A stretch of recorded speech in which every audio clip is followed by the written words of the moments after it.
Assalamualaikum warahmatullahi wabarakatuh. Selamat datang kembali di channel Egi Farm Jaya.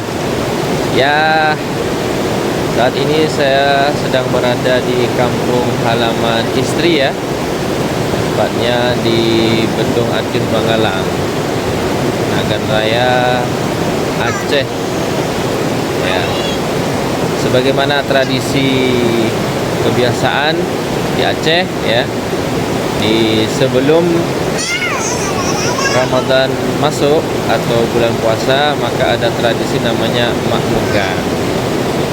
Ya, tradisi ini membuat kenduri, masak-masak, kemudian berdoa untuk seluruh almarhum, almarhumah, ahli keluarga, saudara yang sudah mendahului kita.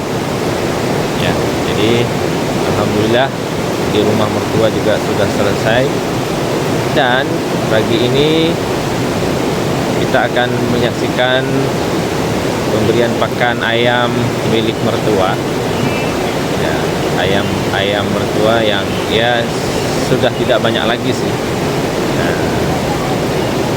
mari sama-sama kita lihat bagaimana ayamnya ya. Nah, ini keadaannya di kampung halaman, luar biasa, pegunungan kanan kiri, di tengah ada sungai, di sepanjang sungai ada perkampungan. Oke, kita lihat pemberian pakan.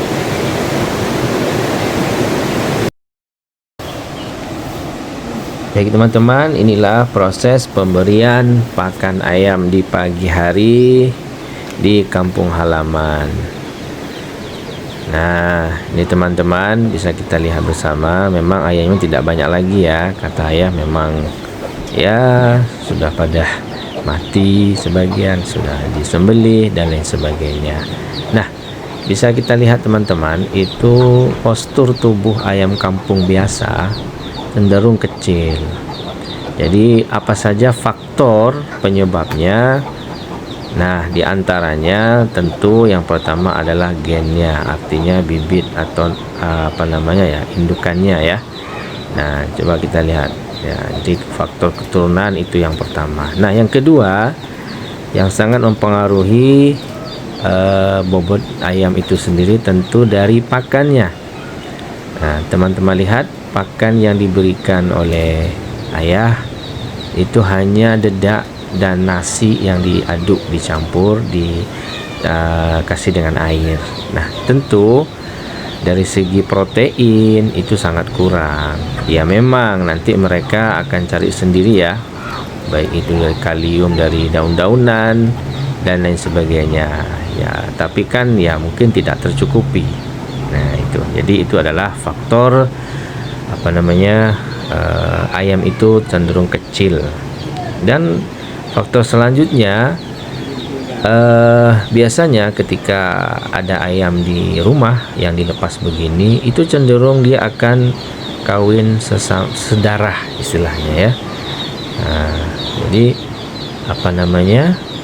kualitas anaknya itu kalau hasil dari perkawinan sedarah itu akan berkurang, kecil. Begitu juga dengan KUB. Kalau kita tidak silangkan dengan ayam yang lain yang besar, misalnya KUB 2 kita beli dari pabrik, itu bagusnya kita silangkan dengan bangkok ya, atau ayam siam. Itu akan bagus anaknya. Cuman ya tidak sampai beberapa generasi gitu. Ya, meskipun ayam kampung anakan yang kita beli dari pabrik itu masih bukan final stock tapi parent stock ya kalau nggak salah ya.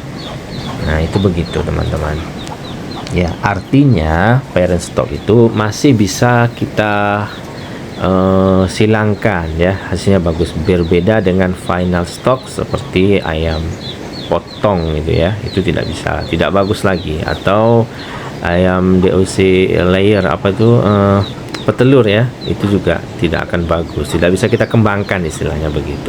Nah, tapi di sisi lain ketika kita memelihara di rumah seperti ini, tentu hematnya itu luar biasa karena hanya pakan dedak dengan nasi dan dia cari sendiri sisanya. Nah, jadi resikonya apa? Dari segi biaya pakan itu sangat hemat. Tapi ya diimbangi dengan resikonya tentu, karena ketika ayam kita lepas seperti yang sudah kita sampaikan, banyak resiko terkena penyakit menular dari ayam tetangga. Kemudian faktor alam, ketika hujan dia akan kedinginan sehingga selera makan berkurang.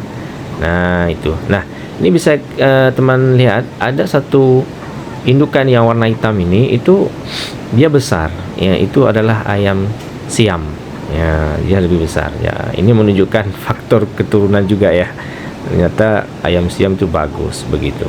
Nah jadi bagi teman-teman pemula, kalau kita mau skala kecil seperti ini ya sangat mudah, karena kita tidak mengejar bobot dan harus terjual dalam jangka waktu sekian ya, jadi santai begitu ya.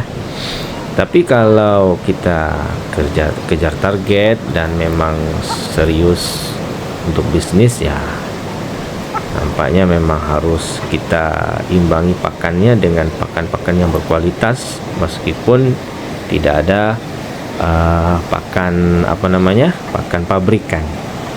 Baik, itu saja mungkin yang bisa saya berikan informasi. Nah ini teman-teman ya, penampakan gunung di belakang rumah.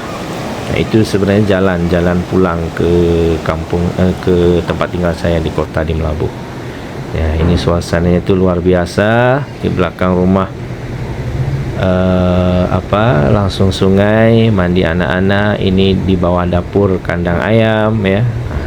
Baik, bagi teman-teman sekalian, mudah-mudahan selalu diberikan kesehatan, kesuksesan ya, sehingga kita semua dapat menjalankan ibadah puasa dengan tenang, dengan nyaman ya. Begitu juga dengan ayamnya, mudah-mudahan selalu sehat walafiat. Assalamualaikum warahmatullahi wabarakatuh.